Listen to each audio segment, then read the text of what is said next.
Now here's a dilemma. Higher end headphones usually cost from 500 plus USD, and then counterfeit products may cost 15 for the same products, which obviously is a knockoff, and knockoff products might cost maybe $20. So then comes a sweet middle point where someone cannot afford the $500 AirPods Max and at the same time does not want the $20 counterfeit. So $45 then becomes a middle ground for a known brand or local brand to kind of chip in. This is where the Musungo Cicada Pro headphones are at $45, being a sweet middle point between higher end and way too cheap. And this whole point of buying counterfeit is something that most of us would rather buy an original tech product from a lesser known brand than to buy a counterfeit from a big brand. Plus the fact that there's a mobile company also gonna makes it more interesting. So what are the Musungo Cicada Pro? These are wireless over-ear headphones that are pretty much designed for everyday listening and use. And the features include Bluetooth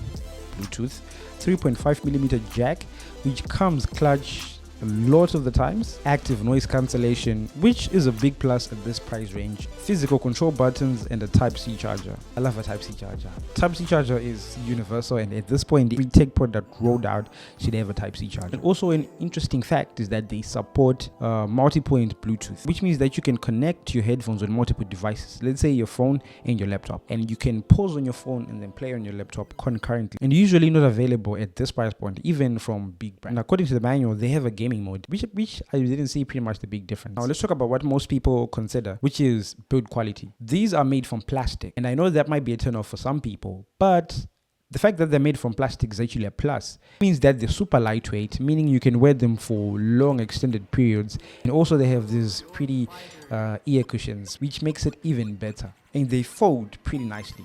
So the fact that they're lightweight, fold pretty nicely, traveling with them becomes very, very, very easy. They have different adjustable sizes, accommodating people with very big heads, and I know we have a couple of those in Zimbabwe. So despite being made out of plastic, they are pretty comfortable, and I would say durable as well, because I've dropped mine a couple of times. Now let's talk about battery life. Musungo claims that these can do up to 60 hours of playtime, which 60 hours is roughly how many? Also, you have to consider in factors like active noise cancellation and how loud the music is playing. That also may affect how the battery lasts, but I would say for heavy users this can do 2 days or 3 days, and for light users that barely use the headphones, they can pretty much last a week without needing to recharge. So these headphones are great for traveling. The fact that they're lightweight and they have a great battery, if you're editing a video, it might take hours and hours. You can pretty much go through an entire editing session without needing to recharge or using the 3.5mm jack. Now let's talk about sound quality, which is what actually matters at the end of the day.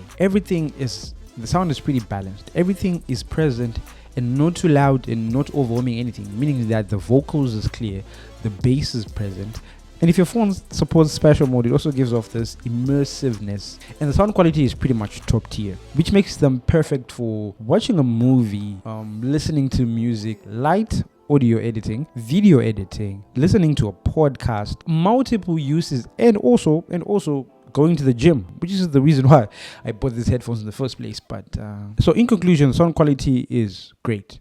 Great is an understatement. For the price point, the sound quality is as promised. Now, these headphones are great, but there are always some things that they can improve on and some things that I hated. Now, first and foremost are the haptics, the physical touch buttons, responsiveness. You have to long press the power button for 2 to 4 seconds for it to turn on. 2 to 4 seconds. Come on guys, it's 2026. Having dedicated buttons would have been nicer, skip, forward, reverse, skip, forward, reverse.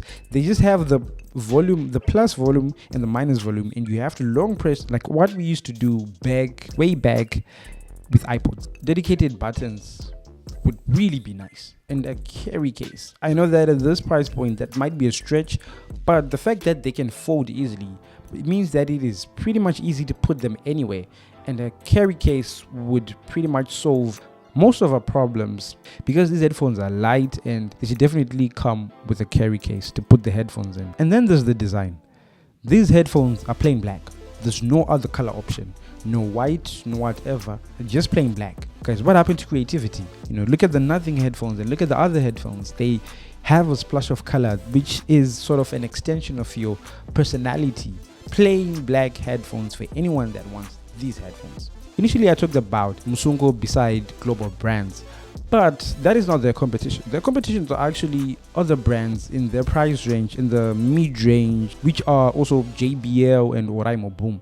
And for these exact headphones, what I found, which are pretty much similar or maybe in the same brand, are the JBL Tune 510 BT and the Oraimo Boom Pop 2. Those are what they have to compete with. And to be honest, I'm not just saying because they're a Zimbabwean company, but I found out that the sound quality and build quality is pretty much superior to these headphones. Now, depending on what you value, that would consider what you will actually buy. For me, it is something that has great sound quality, and because I drop and forget where I put my headphones most of the time, so I need something that's flexible, that's durable, that also has great sound quality. So for this, I would pretty much take Musungo over JBL and Oraimo.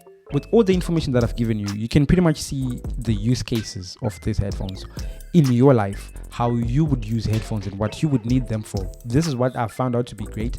So if you like this type of video, subscribe below, as we'll be giving you weekly videos of this type of content and more in depth. This has been The Take Behind, and until next week, stay blessed.